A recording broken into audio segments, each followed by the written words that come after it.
அன்பு உறவுகளுக்கு இனிய வணக்கங்கள். இன்றைய பதிவுல மகர ராசி அன்பர்களுக்கு நீங்க நீண்ட காலமா எதிர்பார்த்த ஒரு காலம் வந்துருச்சுன்னே சொல்லணும். அதாவது முக்கியமான கிரகம் உங்க வாழ்க்கையில மிகப்பெரிய தாக்கத்தை ஏற்படுத்தக்கூடிய முக்கிய கிரகமான செவ்வாயுடைய பெயர்ச்சி நிகழ்ந்திருக்கு.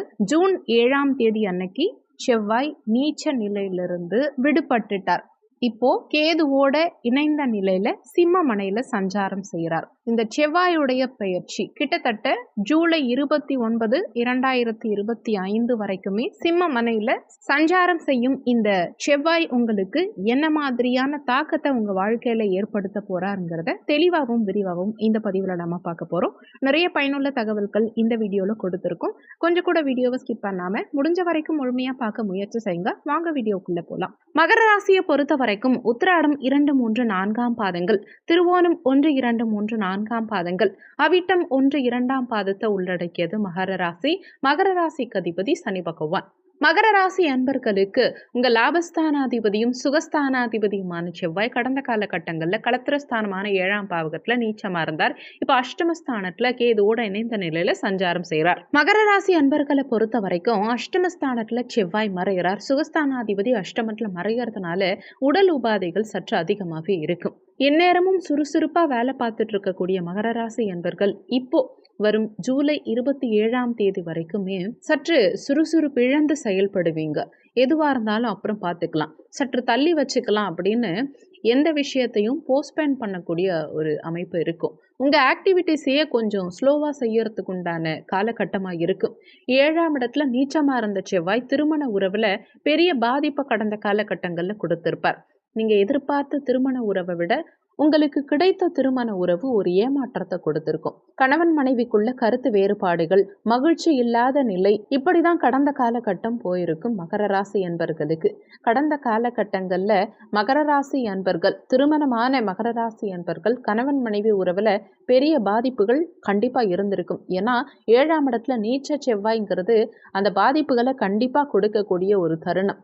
ஆனா இப்ப 8ஆம் இடத்துக்கு மாறி வந்திருந்தாலுமே கடந்த காலகட்டங்கள்ல கிட்டத்தட்ட ஒரு 5 மாத காலகட்டங்கள்ல ஏற்பட்ட விளைவின் காரணமா இப்ப தவறான சில முடிவுகள் எடுக்கிறதுக்கு வாய்ப்புகள் உண்டு. ஆனா இதை நினைச்சு பயப்பட வேண்டாம். இது கோச்சார பலன்கள் தான். சுயஜாதகத்துல, ஜனனகால ஜாதகத்துல திருமண உறவு சார்ந்த விஷயத்துல நல்ல ஒரு அமைப்புகள் இருக்குங்கிற பட்சத்துல உங்களுக்கு எந்த பிரச்சனையும் வராது. உங்க ஜாதகத்துல, சுயஜாதகத்துல செவ்வாய் பலமிழந்த நிலையில இருக்கார் அப்படின்னா மட்டும்தான் உங்களுக்கு தொந்தரவுகள் வருமே தவிர்த்து உங்களுக்கு சுயஜாதகத்துல செவ்வாய் பலமா இருந்தா எந்தவித தாக்கமும் நிச்சயமா இருக்காது. வரும் ஜூலை 27ஆம் தேதி வரைக்கும் திருமண வாழ்க்கை சார்ந்த விஷயங்கள்ல அவசரமா எதுவும் முடிவெடுக்க வேண்டாம்.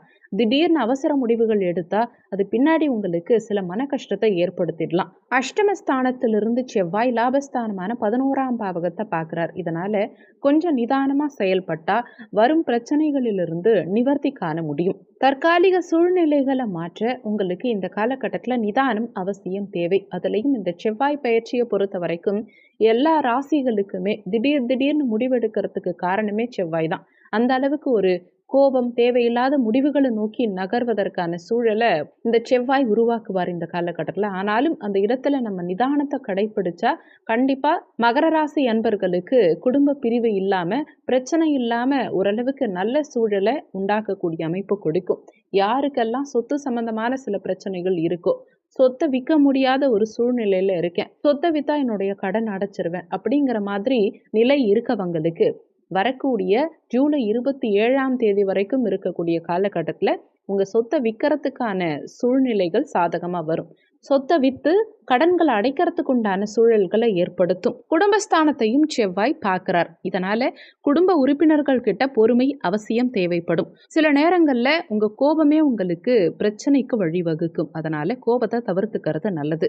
ஏற்கனவே ஏற்பட்ட கடந்த 5 மாதங்களா ஏற்பட்ட பிரச்சனைகளின் விளைவாதான் இந்த கோபம் உங்களுக்கு வரும். அதனால எந்த இடத்துலையும் கொஞ்சம் பொறுமையா இருங்க. பொறுமையா இருந்து இந்த காலகட்டத்தில் எதையும் சமாளிச்சா நிறைய மனமாற்றங்கள் இருக்கும்.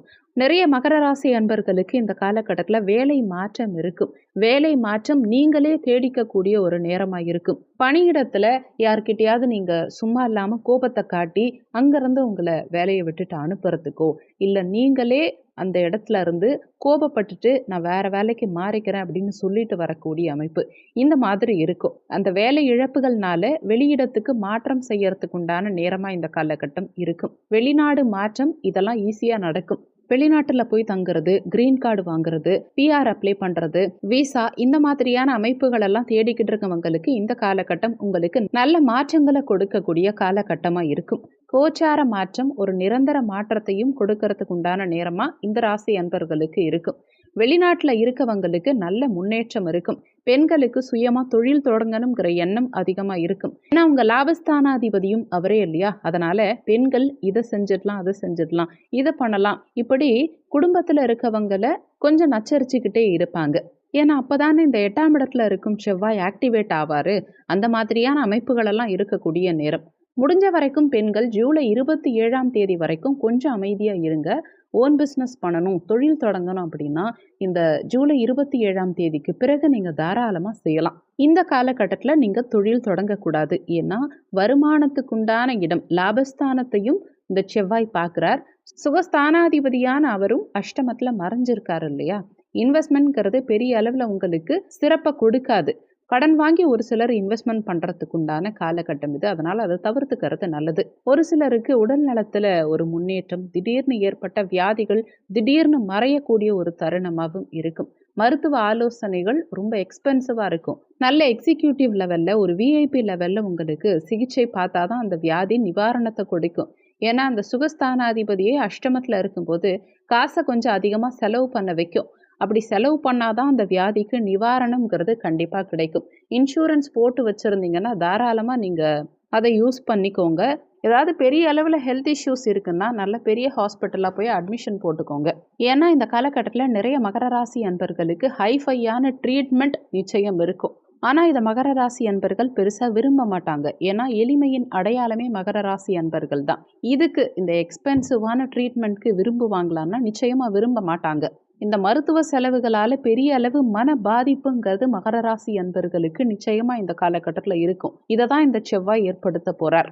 வீடியோவில் சொல்லியிருக்க பலன்கள் கோச்சார பொது பலன்கள். இது 20% தான் யாருக்காக இருந்தாலும் ஒர்க் பண்ணும். மீதி 80% உங்கள் சுயஜாதகப்படி, உங்கள் ஜனனகால ஜாதகப்படி தான் உங்கள் வாழ்க்கையில் எல்லாமே நடக்கும்.